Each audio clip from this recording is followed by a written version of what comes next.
queria convidar os irmãos a abrirem suas Bíblias. Primeira carta de Paulo a Timóteo, capítulo 6. Nós vamos ler do 6 ao 11. Primeira carta de Paulo a Timóteo, capítulo 6. Leremos do 6 ao 11. A tradução que eu vou usar é NAA, acho que o pessoal da mídia até já sabe.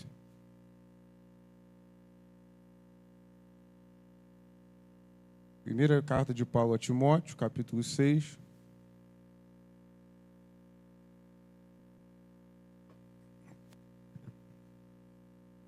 Leremos do 6 ao 11.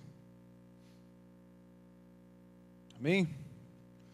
De fato, grande fonte de lucro é a piedade com contentamento. Porque nada trouxemos para o mundo, nem coisa alguma podemos levar dele. Tendo sustento e com o que nos vestir, estejamos contentes.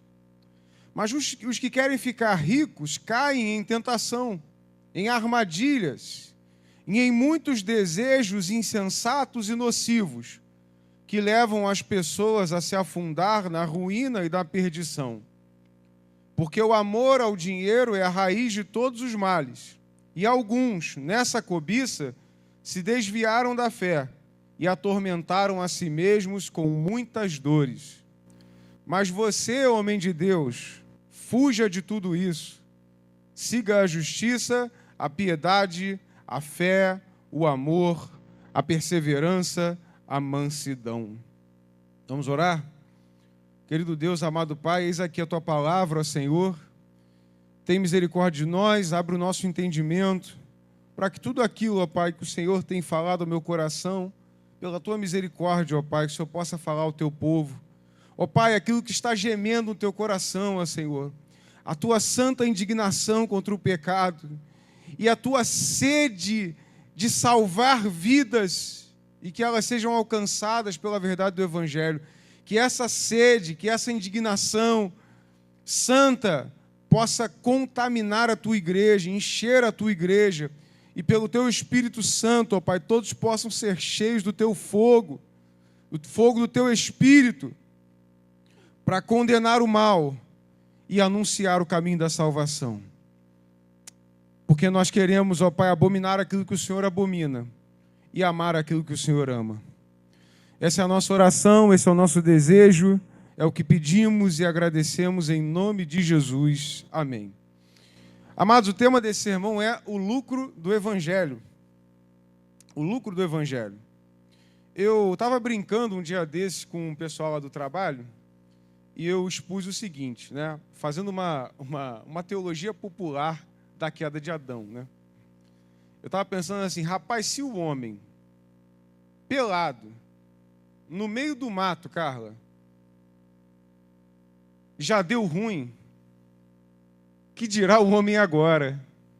Com tantas ofertas, com tantos conceitos, tanto conhecimento, tantas coisas que já aconteceram, tantas seduções, a concupiscência dos olhos, que dirá agora o quanto pode dar ruim, né, como a expressão diz.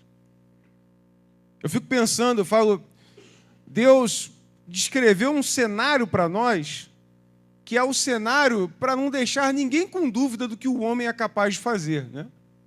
O homem nu, sem a ciência de tal coisa, né?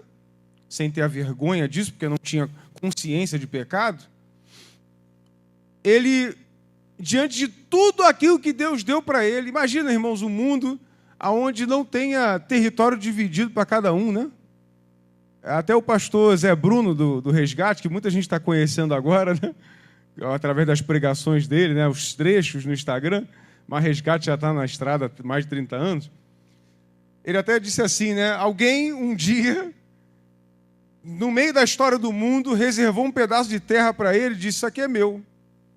Não, mas é seu por quê? Porque eu decido que é meu. E a partir de agora, esse pedaço de terra vai valer tanto. Por quê? Quem é que estipulou esse valor? Eu estipulei o valor. Eu sou o dono da terra, eu estipulo o valor dela. E aí isso me fez refletir. Eu falei, rapaz, é verdade. Deus, quando nos criou, Ele nos criou para compartilharmos todas as coisas. Para que nós vivêssemos unidos, né, em comunhão. Tanto que no Novo Testamento ele vai dizer, ninguém considere cada uma de suas coisas propriamente sua, né? Mas compartilhe, né? Entenda que está ao serviço do reino, né? Até a gente faz uma brincadeira do sujeito que pede a Deus um carro, né? Me dá um carro, Senhor, me dá um carro, Senhor. Quando Deus dá o carro, ele não quer dar carona para ninguém, né? Não, porque vai sujar meu estofado, né? E é exatamente isso. Algum dia alguém chegou no meio do nada da terra e disse, a terra aqui é minha. O outro diz, não, aquela árvore é minha. O outro diz, não, aquela cachoeira é minha. Não, o outro diz, aquele... E as pessoas decidiram que a terra de Deus deveria ser sua e não nossa. Aí alguns podem ouvir esse discurso, meu Deus, parece uma tal de uma ideologia política que a gente vê por aí. Não deixe esse mosquitinho te morder, que eu não estou falando disso, tá? Deixe esse mosquitinho da política fora da igreja, né? Vamos expulsar esse mosquitinho do capeta da igreja e vamos falar de evangelho, de Bíblia, né? Porque a gente não está aqui para falar de ideologia política, né? Porque todas essas coisas são invenções de homens. Esse grande teatro das tesouras, né, chamado direita e esquerda, foi inventado muito depois. E hoje em dia é só um teatro para enganar bobo, né? Porque na realidade todos eles, quando eles querem os seus próprios interesses, eles sabem se unir muito bem pelos interesses deles. Quando é para aumentar o próprio salário, dar mais dia de férias para eles, dar mais assessor, aumentar a verba parlamentar, eles são maravilhosos. Eles são tão unidos que eu penso assim, imagina se essa turma fosse unida para abençoar o Brasil, né? Enquanto fica bobo aí fazendo torcida organizada. Quando, na verdade, eles são como um grande sindicato. Eles se protegem o tempo todo de tudo aquilo que a gente possa vir a questionar eles. E a cada dia que passa, podemos questionar menos, né? Podemos questionar menos. Então vamos deixar esse demônio do lado de fora, né? E vamos nos ater ao que a palavra de Deus diz, é o que Deus nos ensina, né? Porque todo mundo, quando vê essa passagem, pensa assim, ih, rapaz, amor ao dinheiro, está falando contra o dinheiro. Mas a palavra ela é muito clara e tem um contexto que eu quero explicar para os irmãos. O apóstolo Paulo, nos versículos anteriores, aliás, em quase toda a carta a Timóteo, Timóteo está em Éfeso, Paulo está querendo ir para lá, mas, ao mesmo tempo, já está preparando Timóteo para liderar a igreja e a comunidade de fé em Éfeso. E, ao mesmo tempo, existiam pessoas no meio daquele... líderes no meio daquele povo que estavam se filtrando, que eu já falei aqui várias vezes, que eram os famosos judaizantes. Mas eles não eram simplesmente pessoas que queriam trazer a dieta, o culto judaico, para dentro do culto cristão. Não, eles também tinham uma mistura de misticismo e gnosticismo, que era muito famosa no contexto, né, greco-romano daquele tempo, e eles estavam querendo introduzir isso dentro da igreja. Então você pode perceber que antes do versículo 6, se você está com a sua Bíblia aberta, eu tenho certeza que você está, nos versículos anteriores ele vai dizer o seguinte, que existem muitos que estão vindo no meio de vocês, promovendo discussões inúteis acerca de genealogias, de coisas, evocando para si o conhecimento de mistérios, quais eles não sabem nada do que eles estão falando. Pode fechar, pessoal, o resultado do jogo do Flamengo, que eu acho que já deu ruim já, né? Pode deixar a Bíblia aberta. Então, a gente vê que o apóstolo Paulo está falando contra pessoas, em outras cartas ele vai dizer, não se preocupe, né, com as fábulas de velhas, né? Fábulas antigas, historinhas, né? Esses dias eu ouvi uma, né, que reviveram, que a história da tal da Lilith, né, que foi a primeira mulher feita, né, que ela não serviu para Adão e aí saiu, que é um mito da cabala judaica, que não tem o menor fundamento com a verdade, e tinha um sujeito na internet que estava querendo associar isso ao cristianismo. Eu disse para ele, calma lá, patrão, isso não tem nada a ver com fé cristã, não. Isso aí vem do misticismo judaico, uma ala dentro do judaísmo que é mística, que trabalha com mistérios e contextos que não são provados por nós como inspirados por Deus. E esse povo estava se infiltrando no meio da igreja de Éfeso, não só da igreja de Éfeso, como todas as outras igrejas gentílicas, e estava querendo disseminar as suas doutrinas ali dentro. Então estava evocando conhecimento de coisas diferentes, estava querendo mudar muitas coisas, estava querendo transformar muitas coisas. E Paulo disse muito claramente, se alguém apresentar para vocês um evangelho que é diferente do que eu apresentei, seja anátema. Obrigado, Pedro. Seja anátema. Ou seja, esse conceito que a gente tem alimentado hoje em dia, Dudu, que a verdade é relativa, para o apóstolo Paulo parece que não é muito bem assim, não. Para o apóstolo Paulo ou chega a turma aqui ensinando o que eu ensinei para vocês, ou então está errado. Pode dizer, poxa, Paulo, o que é isso, né? Tenha espaço para diferentes ideias. A gente tem que ter espaço para diferentes ideias até onde elas não firam a sã doutrina.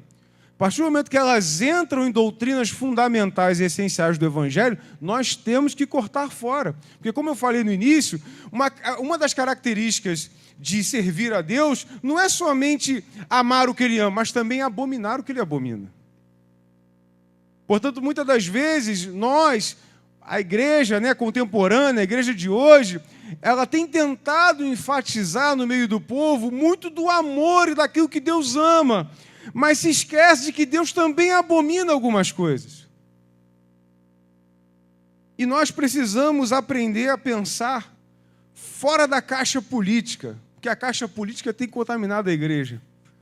E nós temos sido contaminados por pensamentos e por ideias de pessoas que estão preocupadas com o governo desse mundo, não com o reino de Deus. E, de fato, alguns destes podem até ser usados por Deus para fazer algo que agrade o coração dele. Mas como nós vimos a respeito de Sansão, por exemplo, ser usado por Deus não significa ser aprovado. E aí, até o versículo 6, Paulo está falando isso para Timóteo. Timóteo, essas pessoas estão tentando entrar aí no meio e falar coisas para vocês que não são verdade, eles não fazem nem ideia do que eles estão falando. Mas Paulo, ele mata a charada, ele diz, Timóteo, eu sei por que eles estão fazendo isso. É porque eles querem arrancar dinheiro do povo. Por isso que eles estão inventando moda. Você pode ter certeza, irmão, aonde você encontra gente arrancando dinheiro demais do povo, é onde tem alguém inventando moda. É onde tem alguém inventando historinha. Onde você vira alguém inventando muita coisa além do Evangelho, pode ter certeza que vai arrancar teu dinheiro. E quando eu digo arrancar teu dinheiro, é arrancar mesmo, não é dízimo e oferta. Não é contribuições voluntárias por amor, fé e obediência. Mas realmente arrancar o seu dinheiro. E aí ele diz, há pessoas, se eu não me engano no versículo 5, que acham que a piedade, e aí a palavra em grego no texto original é eusébia, que seria fidelidade a Deus. Aqui piedade, ele não está falando exatamente de atos de piedade, obras de misericórdia, Ele não está falando de o ato simplesmente de você orar, jejuar ou ler a palavra, que são coisas que se adequam ao que ele está falando, mas ele está falando piedade, é como a fé como um todo. Tem gente que acha que a fé cristã é uma grande fonte de lucro. E aí, quando eu falo isso, tem muitas pessoas que vão dizer assim, pô, pastor, já lembrei de uns 5 pastores aí, que são os baita do 171, A gente já lembra. Mas a gente não pode falar só de pastores. A gente também tem que falar de pessoas que vão à igreja achando que a igreja é um grande lugar de se fazer conexões para se fechar negócios. É uma grande fonte de networking. E, pasmem, tem líderes até dando palestras sobre isso. Pastores. Poder do network, eu vi esses dias. Eu penso assim, meu Jesus Cristo amado, será que a gente não tem mais necessidade de pregar Jesus e este crucificado? Será que todo mundo no Brasil já se converteu? Para a gente parar de falar do Evangelho do nosso Senhor Jesus, para falar de conexões políticas e financeiras? Será que a igreja é lugar para isso? Será que a igreja não é a comunidade de fé, reunião dos santos, assembleia dos santos, para anunciarmos a morte do Senhor até que Ele venha, conforme Ele diz, todas as vezes que se reunirem, anunciem a morte do Senhor através da Santa Ceia, até que Ele venha, ou seja, anunciem o Cristo crucificado. Se alguém entrar por essas portas e dizer assim, perguntar para cada um, por que você está aqui? Eu estou aqui porque essa é a congregação dos santos, anunciando a morte do Senhor até que Ele venha. Eu estou aqui porque essa é uma comunidade de fé, aqui eu alimento a minha fé, aqui eu me fortaleço, aqui eu levanto, aqui eu encontro ânimo para passar pela minha semana glorificando a Deus. E aí, pasmem, tem pessoas, e aí pessoas dizem assim, pô, pastor, você vai perder tempo da palavra para falar de outros. Eu não estou falando de outros, irmão. Porque o apóstolo Paulo aqui nessa carta também está falando de outros. Alguém podia dizer ao apóstolo Paulo, para de falar dos outros. De um jeito ou de outro, eles estão pregando o evangelho. Alguém podia dizer isso para Paulo? Não, Paulo, calma lá, patrão. De um jeito ou de outro, eles estão pregando o evangelho. Deixa eles quietos. Não, irmão, nós não podemos deixar. Porque muitos têm se perdido no meio disso. Achando que a igreja é um grande clube. E, de fato, nós fazemos amizades boas na igreja. Teve momentos da minha vida que a minha família de sangue não esteve perto, mas a igreja esteve. Glória a Deus por isso. Isso é um testemunho bom. Nos momentos, inclusive, mais tristes da minha vida, a igreja esteve comigo. Eu lembro do irmão Reginaldo, minha filha enterrada, o irmão Reginaldo me mandava mensagem todo dia, irmão. E tem dia que a gente não quer responder, né? Ele está mal, a gente quer ficar quieto. Mas o irmão estava lá. Como é que está a nossa princesinha, pastor Rodrigo? Como é que está a nossa princesinha, pastor Rodrigo? Como é que está? Gente, isso nunca mais eu vou esquecer. Nunca mais eu vou esquecer. Então a igreja, ela é, sim, uma fonte primorosa de comunhão. Você, sim, pode encontrar na igreja uma pessoa com quem você vai se casar. Verdade. Você pode encontrar, sim, na igreja, boas conexões de pessoas que vão te dar bons empregos. Você pode encontrar isso. Mas essa não é a mensagem central do Evangelho. Esse não é o propósito central da igreja. O propósito central da igreja é pregar Cristo e esse crucificado, ressurreto, não está mais preso no madeiro, mas foi preso no madeiro pelos pecados de toda a humanidade. E nós precisamos anunciar a esse povo, arrependei-vos, é chegado o reino dos céus. E com o tempo, irmãos, nós estamos tentando mudar a mensagem. E aí, quando a gente observa a história de grandes homens de Deus que promoveram grandes avivamentos, mas avivamentos de verdade, irmão, não é avivamento de rede social, não. É avivamento de verdade, onde você via transformação da cidade. John Wesley foi um sujeito que ele transformou a Inglaterra. Aquilo que ele fez não foi algo que ele fez dentro da igreja. Não, ele transformou o país inteiro. Por quê? Porque o propósito dele era o propósito correto. Ele não chegava para quem estava enchendo a cara num bar e depois domingo frequentava a igreja anglicana achando que assim ia pagar pecados, frequentando a igreja e deixando R$2 de oferta. Ele estava dizendo, se arrependam. Contexto de revolução industrial, homens perdiam o emprego no lugar de mulheres e crianças, que era mão de obra mais barata, todo mundo sabe disso. Mas isso não era desculpa para eu mudar a mensagem. E aí sabe por quê, irmãos? Muitos no nosso meio estão desanimados, estão aflitos, porque está faltando fazer a obra. Se estivesse ocupado fazendo a obra de Deus, anunciando o Evangelho, não negociando a verdade do Evangelho, você estaria ouvindo testemunhos maravilhosos de pessoas todos os dias, que reanimariam você, que colocariam você animado, firme. Eu, graças ao bom Deus, tenho muitos testemunhos bons no meu ambiente de trabalho. Muitos. Já aconselhei casamentos no ambiente de trabalho. Já orei por internações no ambiente de trabalho. Já dei testemunho no ambiente de trabalho. Já contei vários para os irmãos. Porque é isso que nós fomos chamados para fazer. Você não está no teu trabalho para murmurar, para reclamar que você está ganhando pouco. Você não está no teu trabalho para você ficar pensando, meu Deus do céu, estou doido para ir embora daqui. Não, lá é um campo aberto para você anunciar a verdade do Evangelho.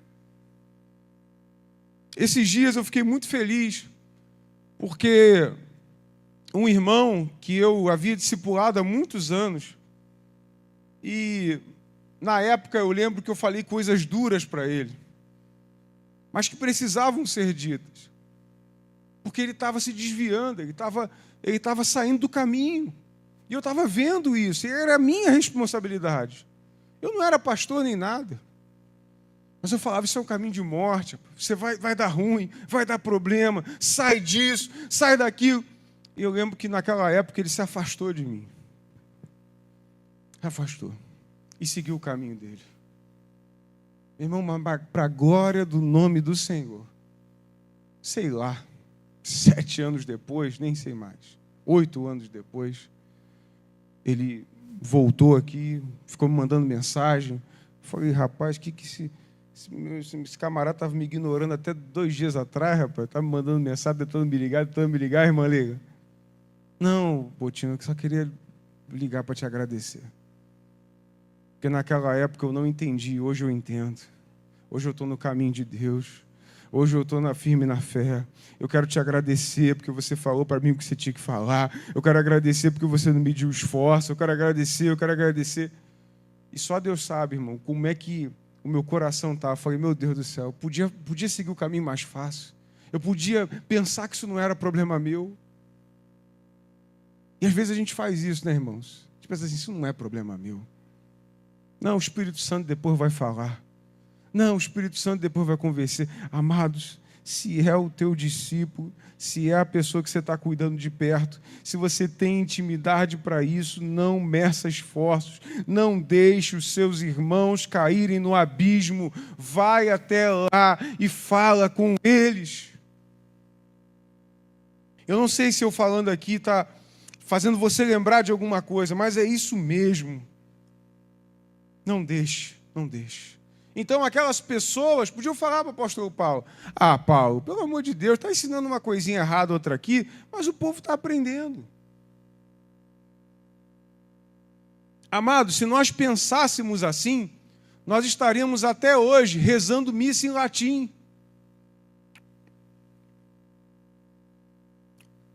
E com o líder virado para a parede, sem entender nada, todo mundo dizendo no final, amém, amém, amém, amém, vamos embora para casa. Se todo mundo dissesse assim, não, deixa como está, pastor, não vamos falar disso não, nós temos que falar, porque a doutrina, muita gente não gosta dessa palavra, mas a doutrina é o quê? É a base da tua fé. No que eu creio? Pelo que eu vivo. Por quem eu vivo? Para onde eu vou? Onde eu estou? Qual o processo que eu estou vivendo? Falei disso no Academy, na aula de terça, santidade posicional e progressiva. Para onde eu vou? Quem é que me salvou? Por quê? Como? Sem a doutrina, eu estou firmado em nada. E aquele que está firmado em nada, qualquer vento o derruba. Por isso que ele diz que Jesus é a pedra angular. É a pedra sobre a qual está firmada toda e qualquer estrutura que deseja ser bem-sucedida. Ele até faz um paralelo entre a casa construída sobre a areia e a casa construída sobre a rocha. E quando ele pergunta, quem as pessoas estão dizendo que eu sou? Pedro diz, tu és o Cristo, o Filho do Deus vivo. Ele diz, sobre esta pedra eu construirei e edificarei a minha igreja. Ou seja, sobre este fundamento, ele é o Cristo, o Filho do Deus vivo. Cristo seria ungido, né? O ungido de Deus, o escolhido, o Cordeiro de Deus que tira o pecado do mundo. Amados, quando nós tiramos da nossa mente, do nosso coração, pelo que nós estamos vivendo, por que nós vamos à igreja, por que estamos aqui, quando nós tiramos isso, amados, só sobra problema. Só sobra discussão, inveja, discórdia, ciúme, intriga, briga de ego, desânimo, orgulho. Mas quando a gente se firma em Cristo e deseja a sua volta e entende que eu preciso estar de malas prontas a qualquer hora que Jesus me chamar, aí, meu amado, toda a tua vida muda. A tua forma de enxergar os irmãos muda. A tua forma de enxergar a igreja muda. A tua forma de enxergar o teu compromisso com Deus muda.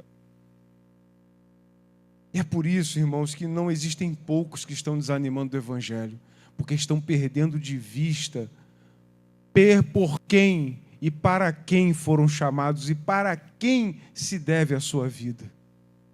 A sua vida é de Cristo, Jesus, que morreu pelos teus pecados, que pagou a tua dívida, que te fez as tuas vestes alvas como a neve, que tirou toda a mancha, toda a mácula, e que te santificou através do sangue dele, para que nós entendêssemos que esse mundo está morto no maligno e que Deus prepara a sua justiça e o seu descanso para aqueles que estão nele no porvir e não aqui. Aí tem gente que diz, o céu é aqui. Não, o céu não é aqui não. Me desculpa, mas não tem nenhuma passagem na Bíblia dizendo que o céu é aqui. Nenhuma.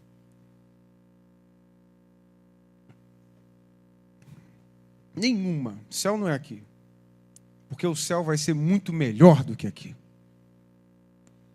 E se você acha que esse mundo é bom, quando eu digo mundo, eu digo, como a Bíblia diz, o sistema, você está precisando nascer de novo. Porque o mundo não é bom, não. O mundo não é bom, não. O mundo é muito mau. Muito injusto. O mundo é sofrido. O mundo te bate. O mundo te aflige. O mundo te aperta para que você entre no sistema. Mas nós precisamos permanecer em Cristo e entender que o sistema do mundo não é o meu sistema é o sistema de Deus. E eu preciso olhar para esse alvo, não me desviar nem para a direita nem para a esquerda e prosseguir em direção a Cristo, ao que Ele me diz. Não importa o que já inventaram, o que estão inventando, quais são as modas que aparecem, eu me firmo na simplicidade do Evangelho e sigo nela até o fim. Portanto, esse era o contexto, amados. Paulo fez várias denúncias a esses falsos profetas em várias cartas da Bíblia, né? As cartas do Novo Testamento. Então, ele diz que o grande alvo da vida dessas pessoas era ganhar dinheiro em cima do Evangelho, ficar rico em cima do Evangelho, né? E com isso, quais as armas que eles utilizavam? Mistério, misticismo, discussões, né? Intrigas, grandes coisas e poderes espirituais que os outros não compreendem, não sabem, só eles sabem. Está te fazendo lembrar de algumas pessoas. É porque é isso mesmo, né? Por isso que alguém fala assim, pastor Rodrigo é tradicional. Eu sou não. Se eu sou um tradicional muito ruim. Não sou, não. Mas eu só não me deixo levar por qualquer coisa. Você não vai chegar a contar qualquer historinha. Não, porque a Bíblia diz, não. Pô, a Bíblia não diz isso, não. Quando você está inventando, você está inventando. Quando é Bíblia, é Bíblia.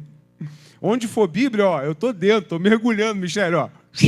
Eu vou de braçada. Agora, onde não é Bíblia, não adianta você tentar me puxar, que eu não vou me puxar, não. Aí pode me chamar tradicional, duro, frio, geladeira, qualquer coisa que você quiser, mas eu não vou. Muito simples assim. E a gente precisa não ser como eu, né? Porque se todo mundo fosse como eu, acho que a igreja explodia. Graças a Deus que nós somos diferentes, né? Mas a gente precisa ter esse coração. Um coração que tem um pensamento crítico, mas é um pensamento crítico para a santidade. E não para discussão, para intriga, para inveja, para inutilidade. Às vezes as pessoas pensam que ter pensamento crítico é você ser um mala. Não, não é você ser um mala. É você ter um apego e um zelo pela santidade de Deus. Você quer estar perto do Senhor e você coloca à prova, como a palavra de Deus diz, os espíritos, para saber se eles vêm de Deus. O que são os espíritos? As inspirações. De onde é que vem aquele desejo? Porque Deus julga intenções. Deus não só julga atos, Deus julga intenções. Teve coisas na minha caminhada com Deus que eu deixei de fazer porque eu percebi que as minhas intenções estariam erradas. E Deus vê as minhas intenções. Talvez o que eu fizesse pudesse causar até admiração no meio do povo. Caramba, o pastor Rodrigo fez aquilo. Mas diante de Deus, Deus sabe, a tua intenção não era boa. E aí que o apóstolo Paulo diz, para eu não haver, mesmo salvado muitos, eu mesmo venho a mim. Meu Deus. Aleluia. Para que eu mesmo havendo salvado muitos, não venha eu mesmo a me perder. Ou seja, eu performei, eu fiz, eu fui um grande cara do altar, e falei, e cativei, e conquistei.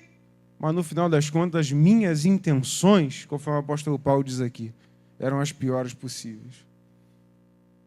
Por isso teve muitas coisas que eu recusei. Inclusive quando saí da igreja metodista. Onde muitos falaram assim, ih, pastor Rodrigo saiu da igreja metodista, vai abrir uma igreja. Falei, não, agora não vou não. Nem tão cedo. Não vou. Pô, pastor, mas é isso, mas nós vamos fazer aquilo, não vamos fazer aquilo. Opa. Não sou santo não, estou lutando. Como a gente falou na Academy terça-feira, né? Eu sou santo por Jesus, mas estou progredindo. Mas essa máquina aí, essa roda aí, eu não vou girar, não. Eu vou no caminho do Evangelho, no tempo dele, na santidade de Deus. Cada passo muito bem calculado diante da obra redentora de Cristo Jesus, para não me desviar dele. Porque às vezes as ofertas e as seduções podem nos encher. E existem alguns que passaram por nós que acharam que a gente ia girar rodas de fortuna. Não vamos. Casa e Vida não vai. E nós estamos pagando o preço por isso. Pagamos. Estamos pagando. Coisas que os irmãos nem sabem e talvez nunca vão saber. Mas até pessoas de cunho político já vieram fazer ofertas. Aí uma coisa que eu falei para o pastor Pérez um dia, eu falei, quantos não aceitaram, né? Quantos já não entraram nisso? Então, às vezes, a gente não pode julgar as coisas pelo que os olhos veem. A gente tem que ir pela fé. Porque se a gente for pelo que os olhos veem, a concupiscência dos olhos, o desejo dos olhos, é que a gente gire a roda da fortuna. Mas girar a roda da fortuna é negar Cristo. E negar Cristo nós não vamos. Para a glória do nome do Senhor. Versículo 6, Paulo vai dizer o seguinte, de fato, grande fonte de lucro é a piedade com contentamento. Piedade, como eu disse, é eusébia, né, que significa fidelidade a Deus, o próprio ato da religiosidade, a religião em si, né, no seu sentido macro. Ou seja, o apóstolo Paulo está dizendo no versículo 6 que nós devemos buscar sim o lucro. A palavra diz que existe uma recompensa para nós. Jesus, quando ele estava entre nós, pregou várias vezes sobre recompensas. Ele disse que teríamos. Ele diz, bem-aventurados os que choram, bem-aventurados que são perseguidos por causa da justiça, bem-aventurado, que é bem-aventurado? Feliz. Feliz é o homem que acontece isso, é isso, aquilo, porque vai receber galardão, vai receber recompensa. Ou seja, existe uma recompensa e toda recompensa que Jesus quiser me dar, eu vou aceitar. Já falei isso aqui, a gente não pode criminalizar a recompensa, porque Jesus, a gente não pode cair na hipocrisia, né? Dizer assim, não, Jesus, eu estou aqui, tá tudo bem, Senhor, não quero nada. Não, eu quero ir para o céu, Jesus. Porque o Senhor entregou o seu Filho para morrer pela minha vida, para que eu fosse do inferno ao céu. Então eu quero o céu. Quem quer? Alguém mais quer o céu? Aleluia! Eu quero o céu, eu quero a recompensa. Eu quero lá para as ruas de ouro, onde o ouro em si não vai ter nem mais valor, né? Porque ninguém vai querer comprar ou vender, mas eu quero ir para lá. Então eu quero a recompensa. Mas eu quero a recompensa que Ele diz que vai me dar. não a recompensa que os homens querem me oferecer em troca da minha alma. Mas ele diz que o lucro do evangelho não é simplesmente bênção financeira. Até porque Paulo entendia muito bem disso, né, irmãos? Paulo, antes de ser cristão, ele era muito mais bem de vida do que quando ele se tornou cristão, né? Fabricante de tendas para o Império Romano, poliglota. Você ser letrado naquela época já te fazia fazer parte de uma elite. E você ser poliglota, falar mais de uma língua, aí ele era a elite da elite, fariseu de fariseus. Ele tinha a mais autoestima, tanto no Império Romano como dentre os judeus. E vivia muito bem, com certeza. Quando passou a servir a Deus, Eduardo, como é que foi a vida dele? A cobra picou, o navio afundou, ficou nu, foi preso no cárcere inferior, quarentena de açoite -1, prisão, chicotada, até que foi a morte. Ou seja, nós não podemos pensar, alguém pode dizer assim, não, mas foi só Paulo, esse tempo já passou. Já expliquei aqui em outros momentos, que se você observar e ler a história da igreja, você vai ver que não foi só Paulo. Foram muitos pavimentaram o caminho com sangue para que a gente estivesse hoje num templo com ar-condicionado. Né? A nossa fé nunca foi uma fé de conforto e ar-condicionado. A nossa fé sempre foi uma fé de perseguição, de luta, de sofrimento. Nós nunca fomos populares. E me preocupa muito hoje dizer que os evangélicos hoje são a maior parte do Brasil. Me preocupa, porque eu não estou vendo o assalto diminuir. Eu não estou vendo a corrupção diminuir. Eu não estou vendo gente dando menos volta nos outros. Eu não estou vendo gente cobrando preço justo pelas coisas. Eu não estou vendo gente atendendo e fazendo o seu serviço com amor, como a palavra de Deus ensina. Tem muita coisa que está errada ainda, porque alguma coisa errada está sendo pregada. E falsas conversões estão acontecendo. Porque conversões de verdade geram crentes de verdade, que causam transformação na sociedade, que transformam o ambiente onde vivem. E não que ajudam a contaminar mais. E dizem, não, o Brasil é assim mesmo. O Brasil é assim mesmo, para o inferno com isso. Eu sou de Jesus Cristo.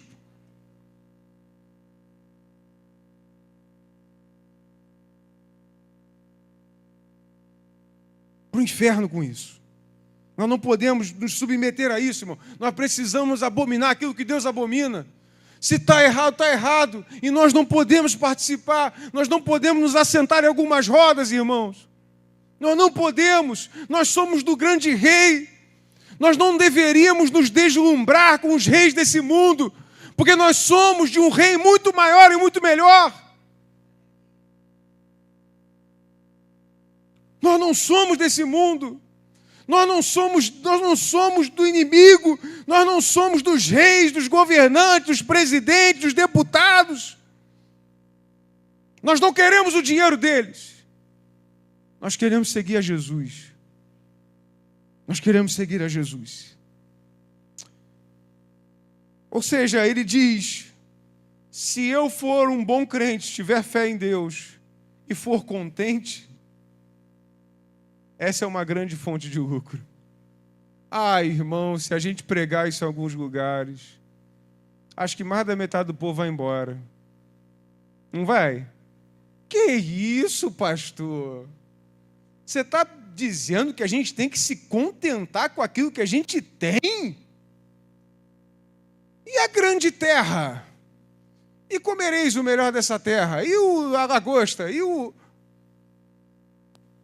Se a gente falar isso em alguns lugares, irmãos, acabou, para de girar a engrenagem, parou a máquina, vai esvaziar, 90% vai embora, e vou procurar um lugar onde alguém está dizendo que eu vou ficar rico. E a palavra de Deus vai dizer, claramente, Paulo vai dizer, aqueles que querem ficar ricos caem em armadilhas.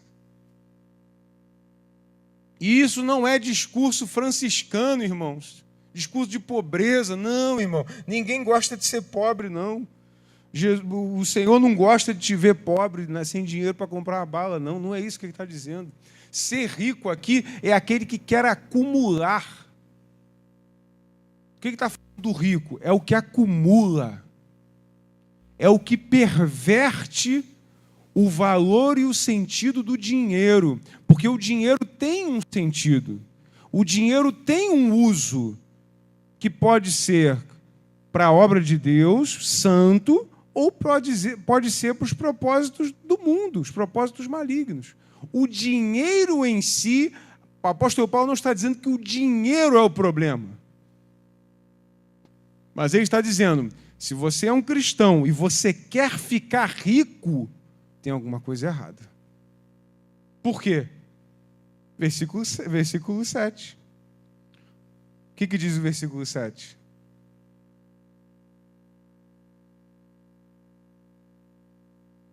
Meu Deus.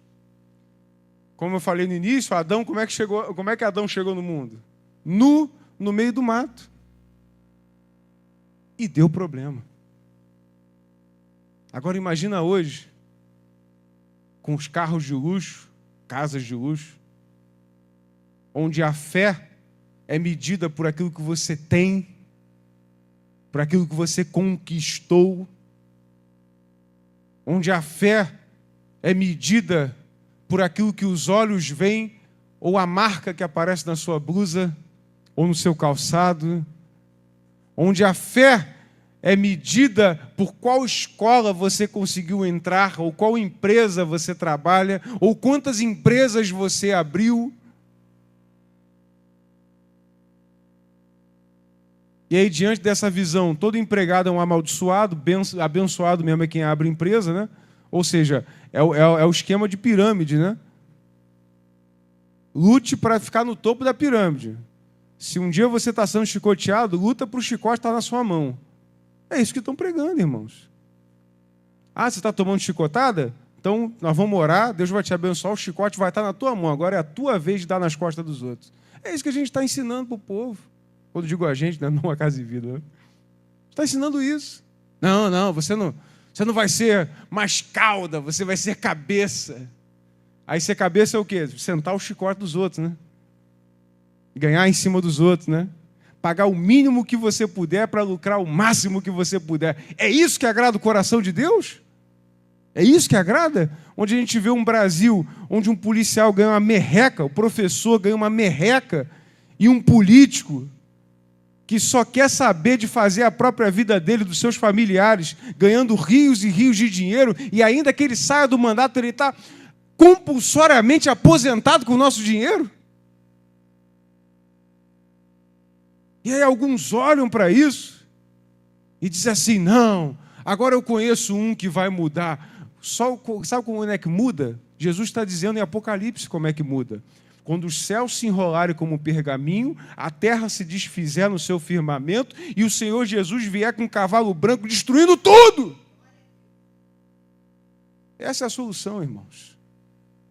E os remidos triunfantes lá no céu irão cantar, vencendo, vem Jesus.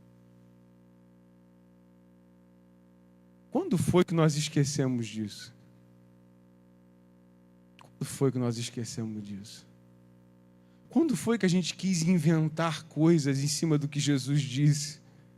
Sabe por que a gente está desanimando? Porque a gente está se esquecendo do Evangelho. Está se esquecendo. Está se esquecendo do quanto o Evangelho é puro e simples. E me enoja, irmãos, me deixa indignado quando eu vejo as pessoas reduzindo, botando o nome de igreja a grandes impérios que são do ego para o ego, de si para si mesmo. Pregando coisas que Jesus nunca disse ou aprovaria de forma nenhuma. A gente precisa, amados, voltar para o Evangelho. Ele diz, grande fonte de lucro é a piedade com contentamento. A pergunta que eu faço hoje é, você está contente com a vida que Deus te deu? Porque se alguém pregou para você que não, fulano, a tua vida está desse jeito, como a gente já viu alguns coaches falando por aí, né? Tua vida está desse jeito porque você ainda não fez o seu mindset, ainda não mudou a tua vida, não programou. É programar, ativar, Power Ranger, daqui a pouco tem um morfar, né? Você não ativou a tua vida, programou, né, para você mudar e... Essa não é a vida que Deus te deu. Não, essa é a vida que Deus te deu. Todos os teus passos até o momento provêm da soberania de Deus sobre a história. E você não está atrasado, você não está adiantado, você está exatamente aonde deveria estar, para ouvir aquilo que você precisa ouvir. E as mudanças que você fizer daqui para frente, que se elas te aproximarem de Deus, você pode glorificar o nome do Senhor, que foi Ele que efetuou em você tanto o querer quanto o realizar. Aí a gente falar para o povo hoje, piedade com contentamento, pastor. Não, pastor. Eu quero ser rico. Aí. Versículos 7 e 8. O que diz aí? Porque nada trouxemos desse mundo, nem coisa alguma podemos levar dele. Tendo sustento e com que nos vestir, estejamos. Lá em Mateus 6, o que Jesus diz para a gente? Não andeis preocupados com o que é a vez de comer, beber ou vestir. Os ímpios é que se preocupam com essas coisas, os gentios, né? Ímpio e gentio é a mesma coisa. Mas, em primeiro lugar, busca o reino de Deus e a sua justiça. Estas coisas serão acrescentadas. O que Jesus promete para você? Que você não vai passar fome, nem vai ficar sem ter o que vestir. Jesus promete isso. E se por acaso você vier a passar isso, vai ser por amor do Evangelho. E aí você passa rindo, se alegrando e louvando, porque você está participando do sofrimento de Cristo. Isso é Evangelho. Então ele diz, aí o apóstolo Paulo repete isso. Ele diz, se eu tenho que comer, se eu tenho que me vestir, eu estou feliz. Você está feliz com a sua vida hoje? Ou você continua reclamando com Deus do seu carro? Você está feliz com Deus hoje? Ou você continua reclamando com Deus do seu trabalho? Você está feliz com Deus hoje? Ou você continua invejando a vida do outro que posta no Instagram todo dia que está viajando? Você anda contente com a sua vida? Você se alegra com a vida que Deus te deu? Ou você ainda está se martirizando porque você não passou naquela prova, naquele concurso? Você está contente com a tua vida hoje? Com a vida que Deus te deu? Eu enfatizo isso. Ou você ainda continua desejando aquilo que os olhos podem ver, achando que isso vai ser bom para a sua vida? Sabe quem é que sabe melhor do que todo mundo que é bom para a sua vida? Papai. Ele diz, o vosso Pai que está nos céus sabem de tudo o que vocês precisam.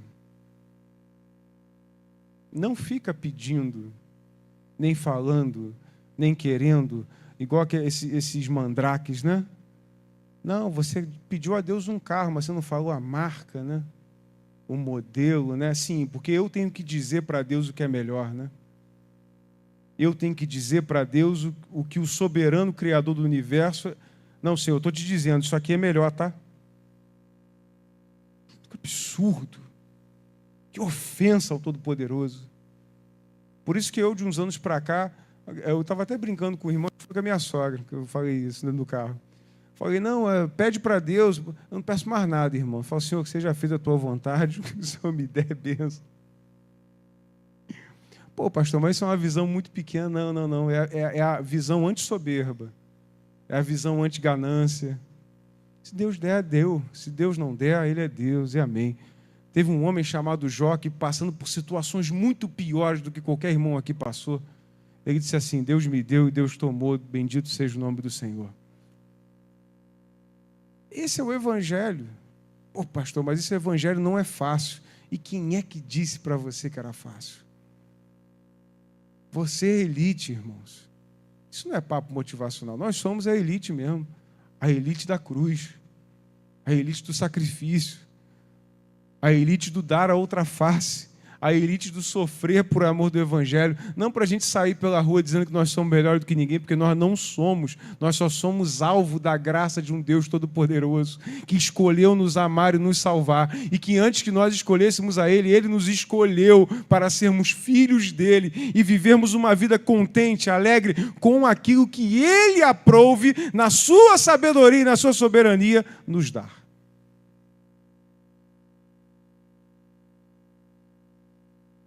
Eu não quero girar a roda da fortuna, porque eu sei que todas as riquezas desse mundo não tem nada para acrescentar no meu processo de salvação e nem de santificação. Você veio nu, sem vestes, sem status, sem cargo, sem doutorado. Assim você chegou nesse mundo. E Paulo está dizendo, quando você sair dele, o doutorado fica, o cargo fica, a empresa fica, o carro fica, tudo fica. Até o pastor Rodrigo Silva, ele falou uma vez, né, que ninguém no leito de morte diz assim, eu deveria ter trabalhado mais. Pô, eu tive 10 carros, tinha que ter tido 11. Mas todo mundo no leito de morte pode dizer assim, eu podia ter aproveitado melhor meus filhos.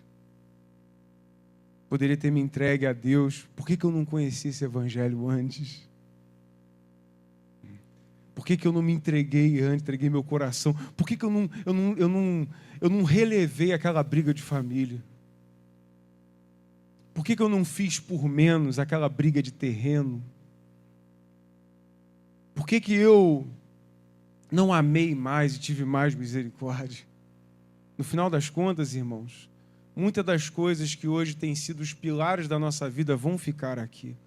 O que vai sobrar é só aquilo que está na palavra e o que Ele nos mandou fazer. Versículo 9 e 10.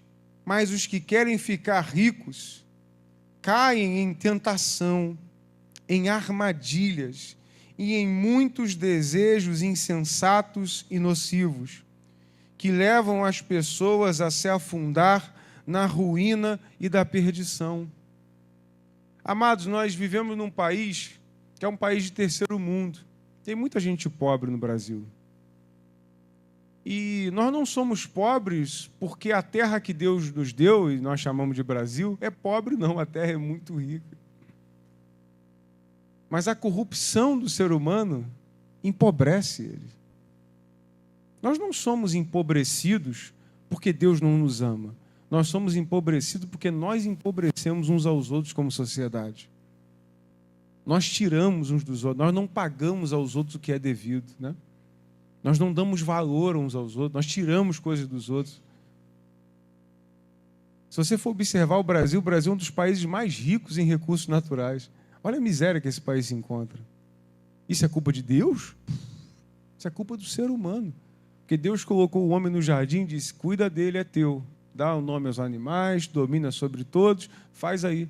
E aí o homem decidiu o quê? Se afastar de Deus. Não, eu sei do meu próprio nariz, eu como da árvore do conhecimento do bem e do mal. Deus disse, perfeito, vamos ver no que isso vai dar. No que isso deu? Dilúvio, idolatria, maldade, assassinato, latrocínio e uma série de outras coisas abomináveis. Nós vivemos num país de terceiro mundo. E sabe qual é o maior medo hoje do brasileiro? É ser pobre. A gente tem um medo de ser pobre tremendo, não é verdade, irmão? Não é possível que seja só eu, né? Fala a verdade. Você tem um medo de falar, meu Deus do céu, será que eu vou viver pelo resto da minha vida pegando aquele trem lotado, ramal Japeri, né? A gente não quer ser pobre. Eu entendo isso. É verdade, irmãos. Mas sabe qual é o problema? O diabo usa isso como uma grande fonte de tentação. Daqui a pouco aparece uma oferta para você. Um negócio escuso, um carguinho fantasma, uma proposta indecente, um esquema de suborno, um diploma falso, uma carteira falsa. E a gente vai querendo construir as nossas coisas em cima da areia. Daqui a pouco você monta uma empresa, aí você deixa de pagar um impostinho aqui, contrata o contador, aquele, arruma um jeito de você fraudar todos os impostos que você deve, quando a palavra de Deus diz, dá a César o que é de César e a Deus o que é de Deus. E depois a gente chega para Deus, quando tudo dá errado, e diz assim, Senhor, o que eu fiz para merecer isso? E a palavra de Deus vai dizer, o que você fez? Você abandonou a lei do Todo-Poderoso. Posso contar o testemunho para os irmãos? Para não dizer que eu estou falando da vida de ninguém. Os irmãos sabem que eu estou cursando engenharia elétrica, né? E esse último semestre eu tive pouquíssimo tempo para estudar. Poucos irmãos sabem aqui como é que é a minha rotina de trabalho. eu não fico também em autocomiseração, porque todo mundo sofre, não sou só eu. Eu fui fazer as provas no polo. Falei, eu estou lascado. Fui fazer as provas no polo, fui fazer 4 provas de uma vez. E aí, observei o local da prova, falo em cima do altar, irmãos. Observei o local da prova, falei, rapaz, não tem ninguém me monitorando. Já sei o que eu vou fazer. Eu vou consultar. Mas eu assinalei lá que a prova era sem consulta. Todas as provas que eu colhei, eu reprovei. E a que eu não colhei, eu passei. Sabe o que Deus está me mostrando, irmãos? Fica no caminho e eu vou te abençoar. Sai do caminho e você está por sua conta em risco. Deus me ensinou isso. Deus me ensinou isso. E detalhe, fiz todas as provas, inclusive a que eu passei, com pouquíssimo tempo de estudo, pouquíssimo. E todas que eu colhei, e olha, irmão, colhei bem, viu? É aquela cola, ó, aquela... Não colhei assim, não, foi a cola. Fui reprovado. O que Deus está nos ensinando, irmãos? Anda correto, irmão. Sai da corrupção, sai da injustiça, sai do cambalacho, sai do suborno, sai da fraudação de imposto, sai disso, irmãos. Se livra de tudo aquilo que põe pedra e espinho no teu caminho, que está tirando noite de sono tua, porque você está na corrida do dinheiro. Entenda que Deus é o teu sustento, Ele é que vai abrir a porta, Ele é que vai te dar a condição de você superar esse problema. Não é fraudando, não é se desviando dele, não é se corrompendo. Paulo não está dizendo aqui, irmãos, que é pecado você ter algum tipo de posse. Deus não está dizendo isso. Deus não está falando, Paulo não está falando contra posses, como a tal ideologia prega, né? Não, ele está dizendo, você pode ter o que é seu, mas se você quer ficar rico, se você quer enriquecer, se você quer ter coisas além do que Deus te deu, porque tudo aquilo que eu conquisto com corrupção, não foi Deus que me deu, foi o diabo. Se eu conquistei com corrupção, foi o inimigo que me deu, não foi Deus. Porque Deus não pode manchar o seu caráter, Ele não pode se corromper, Ele não pode entrar na lama, irmãos. Porque Deus é santo, justo, puro e verdadeiro.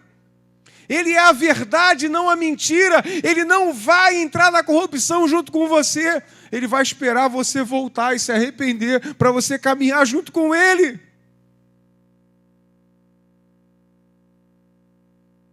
Alguns dizem, pastor, mas pagar tudo que eu devo é duro. Esse país só sabe cobrar imposto, eu sei, irmão. Vocês acham que eu não sei? Eu vivo no mesmo país. Sofro, não sofro pouco, não. Também os irmãos sofrem, eu tenho certeza que sofrem. Mas olha só, se você está com uma empresa, está com um lugar e você não consegue se manter com os meios que Deus te deu, Deus está te mostrando para você fechar. E sai disso. Se livra de tudo aquilo que está te afastando de Deus. Se livra, irmãos, abre caminho para a santidade. Não fica na corrupção, não fica. Não fica. Porque a corrupção não vai te trazer nenhum ganho bom para a tua vida e para a tua alma. Os irmãos vão ver, irmãos, que a partir do momento que você fizer um compromisso com Deus e se entregar em santidade, dizer, Senhor, eu quero andar certo, eu quero fazer as coisas certas, eu não quero mais fazer negociatas, eu não quero mais, Pai, tentar dar volta nas pessoas. Você vai ver que a tua vida vai mudar, irmão. Vai mudar. Porque Deus não é Deus que desampara. Deus não é Deus que abandona. Deus não é Deus que te deixa.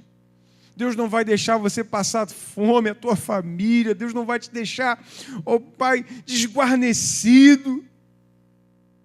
Ele vai te alimentar, Ele vai te sustentar. Porque o amor do dinheiro é a raiz de todos os males. E alguns nessa cobiça se desviaram da fé e atormentaram a si mesmos com muitas dores. O que Paulo está dizendo? Que pode ter pessoas, irmãos, que por amarem o dinheiro, até pensam que por estar na igreja eles são de Deus, mas Paulo está dizendo, já se desviaram. Começou a amar dinheiro, você já se desviou, você já está fora. E estão atormentados. Eu conheço alguns, você conhece? Eu conheço. Alguns que no início eu olhava para a vida e falava, rapaz, aí Dudu, que carreta, Dudu, brilhando. Poxa, rapaz, quando eu crescer eu quero ser igual a ele. Aí depois quando você vai ver, só mutreta. Desculpa a expressão. Só mutreta. Eu falei, não, mutreta eu não quero não. De mutreta basta a minha vida no passado. Hoje eu quero Jesus, Cristo crucificado, quero habitar com Ele, eu quero ir para o céu. Versículo 11, para a gente terminar.